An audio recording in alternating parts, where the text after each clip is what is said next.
నమస్తే, welcome to dial జై హింద్. మన నిత్య జీవితంలో మనం ఏ పని చేసినా ఆ పనిలో మనకు ఆధ్యాత్మిక పరంగా అనేక సందేహాలు ఉంటాయి. అలాంటి సందేహాలు నివృత్తి చేయడానికి ఈ రోజు మనతో పాటు ఉన్నారు ప్రముఖ ఆధ్యాత్మికవేత్త అనంతలక్ష్మి అమ్మగారు. అమ్మగారితో మాట్లాడదాం. అమ్మ నమస్తే. అమ్మ నమస్తే తల్లి. అమ్మ, ఆషాఢ మాసంలో మనం బోనాలు చేసుకుంటాం. అవును.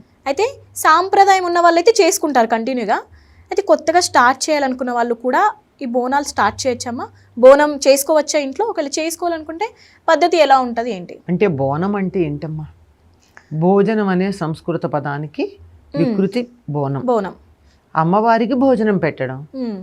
దానికి పెట్టడానికి పెద్ద సంప్రదాయం ఏముంది అంటే ప్రత్యేకంగా ఇంట్లో అదేదో గరగా ఏదో అంటారు, అది తయారు చేసి ఇలా కుండలాగా పెట్టి దాని మీద ఇలా పెట్టి తీసుకెళ్ళి ఒక పద్ధతి ఉంటుంది. ఆ పద్ధతి ప్రకారం అమ్మవారికి బోనాలు చేయాలంటే ఇంట్లో ఇంతకు ముందు పెద్దలు ఎలా చేశారో అట్లా చేసుకోవచ్చు.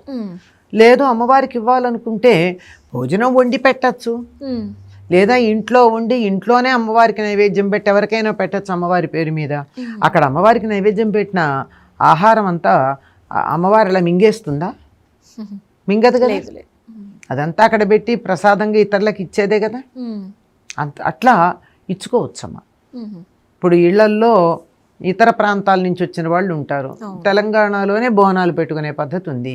ఇతర ప్రాంతాల వాళ్ళు కూడా అయ్యో ఇది చాలా మంచి పద్ధతి చేయాలని అనుకుంటారు.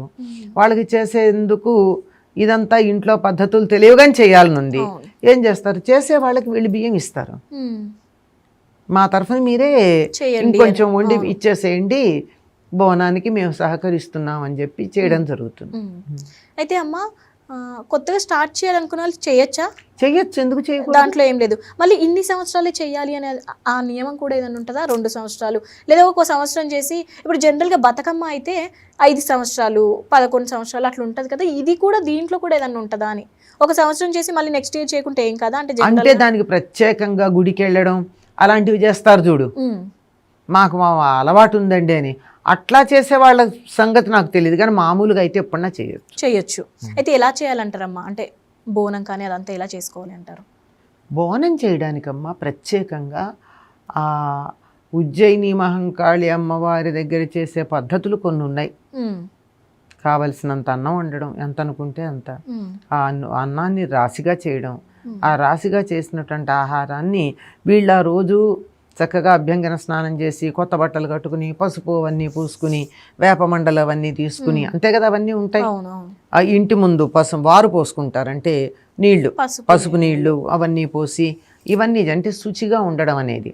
అలా చేసి దీన్ని తీసుకుని వెళ్ళి ఎంత మొక్కుకుంటే అంత ఇస్తారమ్మా.